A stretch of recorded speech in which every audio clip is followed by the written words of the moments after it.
Hello everybody, Rick Millero here with His Capital, and we're a private real estate investment company, but we also provide private capital for real estate investors. Now, with the market changing and the things that shift, it is important if you're an investor to fully understand what is going on in the hard money space and what are the key 5 important things that you need to know about hard money lending. Our team in this video are going to spend a little bit of time sharing with you what those key pieces are and how you can literally turn your real estate investments into profit without losing everything. With that being said, let's get to it.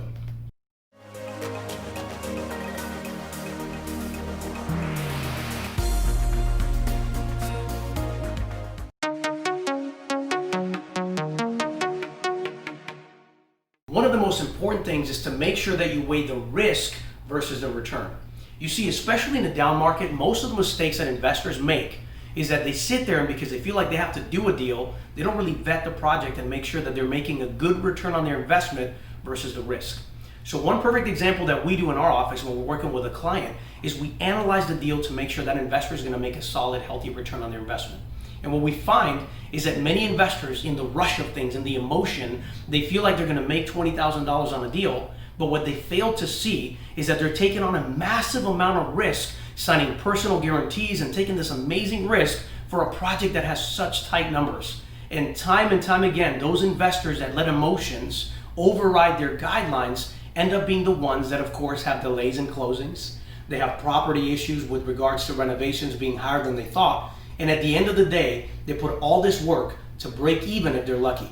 So don't make that mistake. Make sure that you're analyzing your deal. Make sure there's a healthy margin of profit to make sure that you're winning every time you borrow on a deal.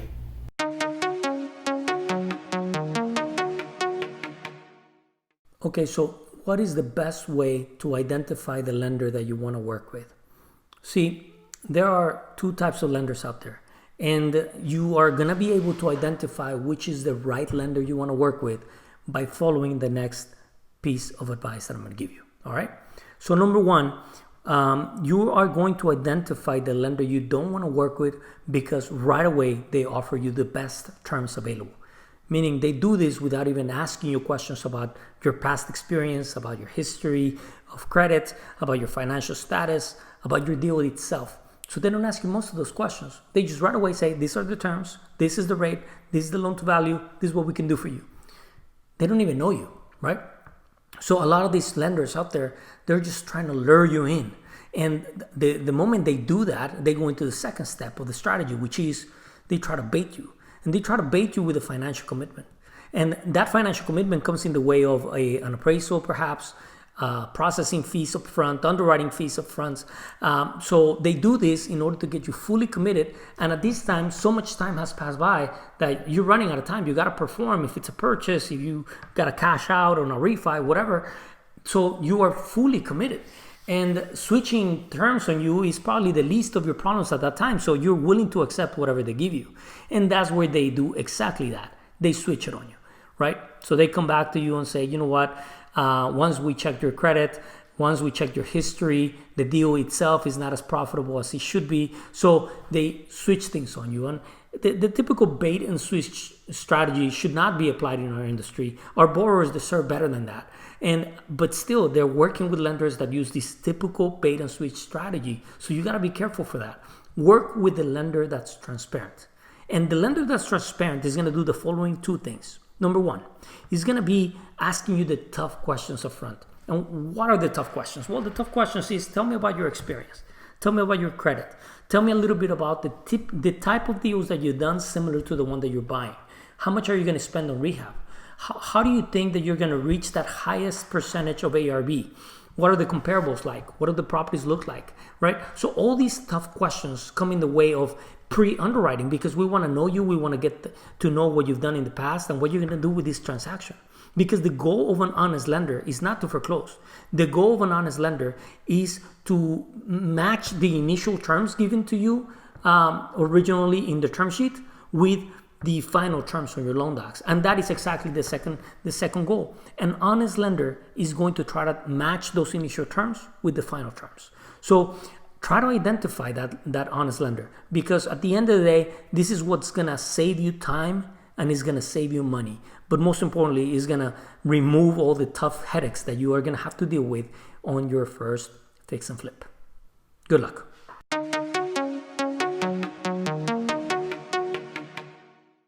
Another really important item as a real estate investor is that you need to learn how to work seamlessly with your private money lender. And that is so important because at the end of the day, you know that most of these deals have to close quickly and you have to perform. Otherwise, you lose your deposits. But you'll be amazed how many investors come to us. They say they have experience, and when we give them the list of items we need to close their deal, they take their sweet time, or they kill us with one email at a time every other day to send us the conditions we need. Number one, that kills your credibility and our trust and their ability to be professional. And so if you want to build trust with your lender and you want to close quickly, what I would highly recommend is that you take a look at the list of items your lender needs, organize those items, put them together quickly, and send just one email. And that way, when your lender looks through it and asks questions, you can answer quickly and you have plenty of time to get any additional items needed to close your deal on time. So again, I know this sounds like common sense, but the reality is common sense is not common. And especially in a market when it starts getting shaky and the market is dangerous, investors become a lot more conservative. And so many times this very small piece will actually kill the lender's confidence in you. So make sure you work seamlessly with your lender, organize yourself, be proactive, and you'll see your deals close much quicker.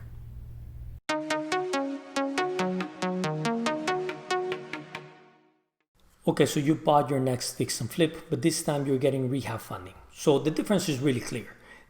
Usually when you buy a fix and flip, the lender is going to give you the money for you to buy the property, you put some skin in the game, and then you finance the renovation cost so that you can flip the deal, right?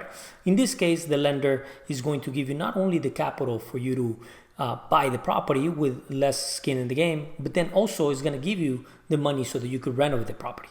Okay, so the difference here is a couple of administrative tasks that if you do them correctly, you can save a lot of money and a lot of headaches. So I'm going to give you 5 pieces of advice that can really save you a lot of time, headaches, and money. The first one is the scope of work. And that is one of the biggest things you could really pay attention to in order to be a successful investor for fix and flips. Be as specific and detailed as you can be on your scope of work. The reason being is because especially when you're getting financing for renovation cost, matching that scope of work to later on what I'll explain as the rehab draw schedule sheet, that's going to be crucial. So make sure that you have a really clear scope of work that details out what you're going to do to this project. Okay. Number 2 is, well, like I said, you got to match that scope of work with the draw schedule. With rehab funding, see, the lender is not just going to wire you $30,000 for the rehab as soon as you close the deal.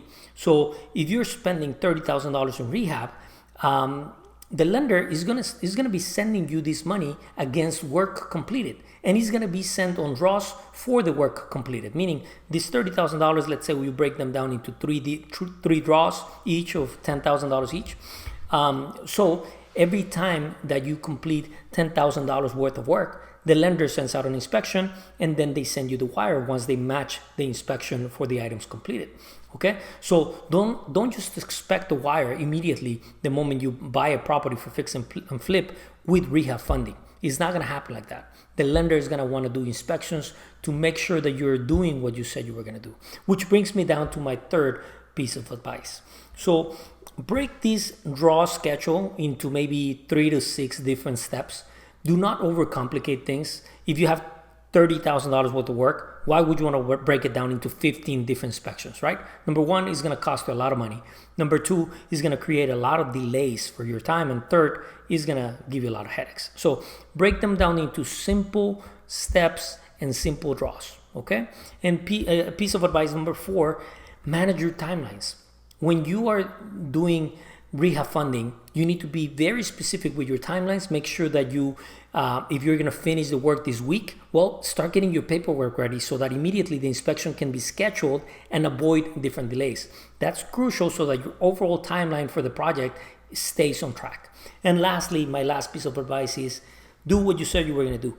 If you said you were going to do X, Y, Z to the project, well, X, Y, Z should be on your draw schedule. Make sure that you stick to that. Otherwise, it is going to create administrative headaches, further delays, and all of that is money at the end of the day. So do these things. I really advise that you follow the steps, and we hope to see you on your next deal. Good luck.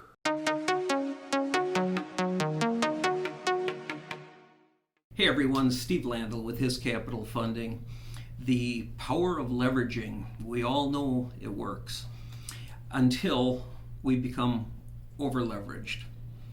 And we're hearing about lenders today saying that, hey, we'll give you a high loan to value, and hardly any money comes out of our pockets as the borrower. As an investor, I want to hear that, you want to hear that, but until it goes wrong. And what we don't hear is when the investor then takes on too much debt, and when the investor, the project takes too long, or perhaps it doesn't sell as fast as we thought it would, and now we've taken on too much debt, and now that deal that we thought was a deal isn't where we want to be. In fact, we would do anything to get out of the deal, and we don't have enough money allocated for it. What happens then is we enter the basic debt cycle, and we start robbing Peter to pay Paul from one account to the other. We try everything we can to stay afloat, and it's a very dangerous place to be. Probably could have been avoided if we set it up properly in the beginning. And the good book says, run from debt like a gazelle, and all of a sudden that pops into our head like that's good advice. And just remember that if you're over leveraged, you are the servant to the lender. And here's the key. Here's how you can avoid it. Enjoy the leveraging, enjoy the profits, it works, but hold the gold in your pocket. Set aside at least a minimum 6 to 12 months of payments that you have for those interest payments ahead of time. Now, you not only take advantage of someone else's money, but you also are in control of the deal. And keep up the great job.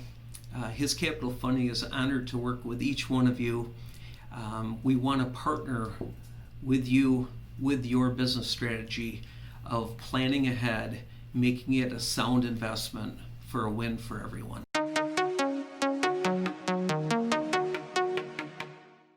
So in closing, guys, we hope you find this content to be valuable, to help you to make sure that you're making the wise decisions and you understand some of the key components to borrowing money from hard money. Make sure all the time that you measure the risk versus the reward regarding your risk of borrowing versus the return that you make on that investment. Understand the terms that you're getting into and know that sometimes the offered terms are not the terms that they're going to close with. So be wise when you look at that.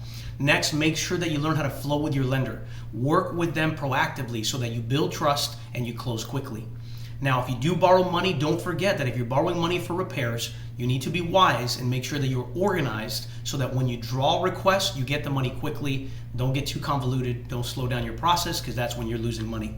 And lastly, and most importantly, understand your limits. Don't get over leveraged just because you're excited about an opportunity.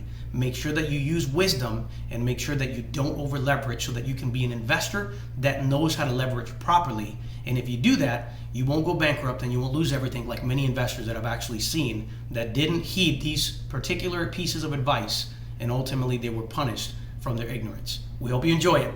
Until next time.